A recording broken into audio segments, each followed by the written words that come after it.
So I just played Thing in Itself. Thing in Itself is a dating / rejection simulator that goes for around 15 to 20 minutes, made by indie developer Party for Introverts. For those that are looking for a game with gameplay elements, this is not for you. This is similar to any short walking sim that tells a simple story. This is Johnny Maurice from Hihu, and let's look at the newly released indie title, Thing in Itself. So what exactly is the story?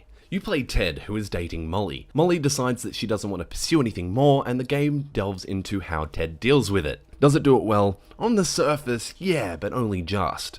It's very short, and probably too short to delve into its themes. Whilst the game plays with one philosophical theme, the game isn't really philosophical at all. I thought simulating a rejection from a girl that Ted is interested in was an interesting concept, and it would have been more captivating, especially considering the concept of the philosophy involved in the game was played from both perspectives of Ted and Molly, of Ted being this clingy, dramatic loser who cannot read social signals, and Molly who sounds like a fairly switched on and independent woman. Or even from the perspective of Henry, Ted's fish. The game does have dialogue choices in both verbal and SMS form. The SMS form I found quite interesting, and reminded me of how pathetic some guys out there actually are. Rejection and non-compatibility when dating is a fairly normal thing, and we all experience it. Some people just shrug it off. But there are people out there who act like this, especially the demographic that you actually might find on Steam. And don't hate me for saying that, but I did find it ironic that the game puts these options to the player, and maybe it's supposed to put things into perspective for the player and show this is how you shouldn't act. There would have more been a message sent home to the player if they selected the option of, let's say, being passive-aggressive and sending that SMS only to play the perspective of Molly to then see how pathetic and useless sending a message like that actually is. The thing in itself being the SMS and how it's being perceived from both characters. I don't know, it's just my opinion of how this game could have been developed more and the overall game time being extended. This is Party for Introverts' first game on Steam, so I do commend them for the work that they've put into this short experience, but it does feel like a student game. I am very hesitant, however, to actually recommend this for $2.50. If you are one of the developers that somehow come across this video, may I make the recommendation that you put this game for free on Steam,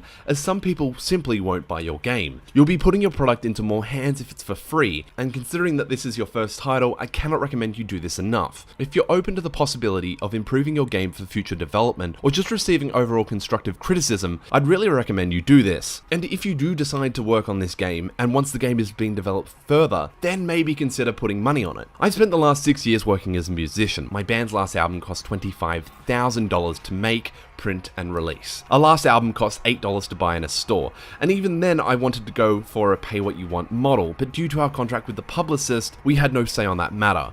Our first few releases were free, and it really helped put our name into the ether. This is your first release, and it's a big world out there, and just dropping a game and putting an instant wall with a price tag slammed onto it is really going to deter people, especially considering the length and the polish of the game. If you do want funding, try Patreon or something like that.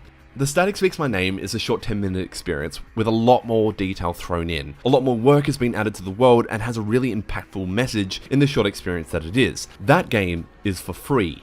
Only If is also a free game that has so much detail thrown into it, with a protagonist that wakes up with a hangover with no recollection of how he actually got there and where he is. That experience is for 2 hours, again, free.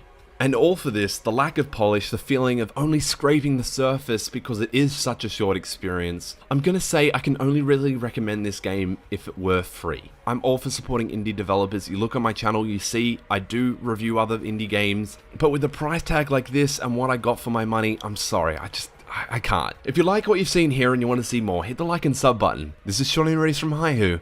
Thanks for watching.